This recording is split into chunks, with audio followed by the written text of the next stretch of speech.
আসসালামু আলাইকুম। আজকে আমরা দেখব একজন পুলিশ অফিসার কিভাবে আপনার বিনা পরোয়ানায় গ্রেপ্তার করতে পারে। মানে কি কারণে বিনা পরোয়ানায় গ্রেপ্তার করতে পারে।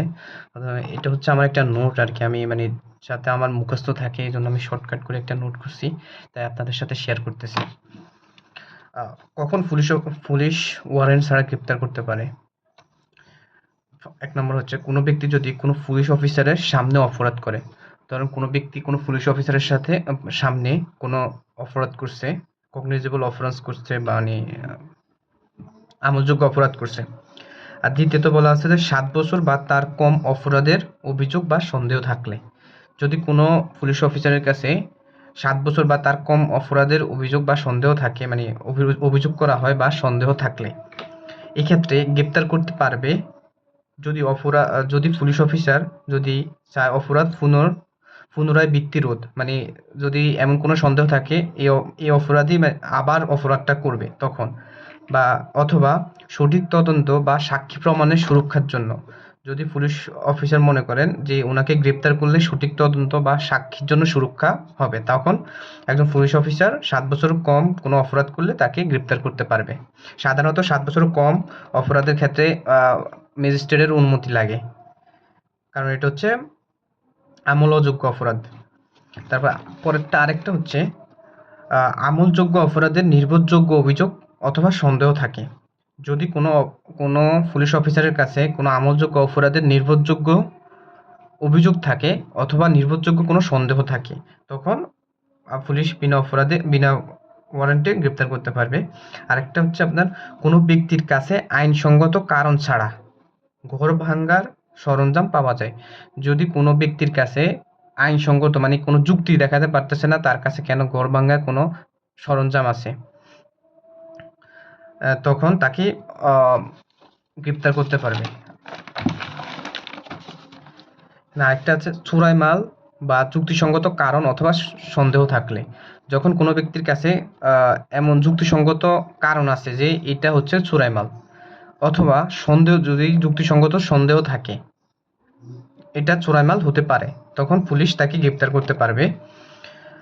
সরকারি আদেশ অথবা এই কার্য দ্বারা যাকে অপরাধী ঘোষণা করা হয়েছে, যেমন সরকার বিভিন্ন কারণে অনেক আইন মানে স্পেশাল অ্যাক্ট তৈরি করে এবং সরকার ঘোষণা করছে যে উনি অপরাধ করছে, উনি অপরাধী, তখন পুলিশ বিনা পরোয়ানায় গ্রেপ্তার করতে পারবে।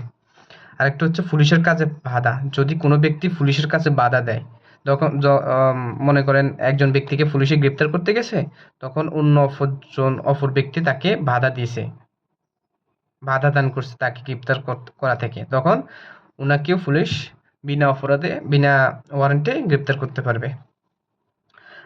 তারপরে হচ্ছে সশস্ত্র বাহিনী থেকে পলায়ন করা কোনো ব্যক্তি। কোনো ব্যক্তি যদি সশস্ত্র বাহিনী ধরেন কোনো বিডিআর ধরেন একজন ব্যক্তি ইন্ডিয়া থেকে বাংলাদেশে আসছে মানে বিনা পাসপোর্ট বিনা অনুমতি, এখন বিডিআর তাকে গ্রেপ্তার করছে, এখন বিডিআর থেকে সে ব্যক্তি পলায়ন করছে, তখন পুলিশ তাকে বিনা ওয়ারেন্টে গ্রেপ্তার করতে পারবে। আরেকটা হচ্ছে বাংলাদেশ করা হলে অপরাধ হিসেবে শাস্তিযোগ্য হতো বাংলাদেশের বাইরে কৃত। ধরেন এমন কোনো ব্যক্তি যিনি বিদেশের মধ্যে বিদেশে অপরাধ করছে, এখন তিনি বিদেশ থেকে চলে আসছে, এই ব্যক্তি যদি বাংলাদেশে এই অপরাধটা করত তাহলে এটা অপরাধযোগ্য হতো, মানে পেনাল কোডের আন্ডারে এটা অপরাধ হতো।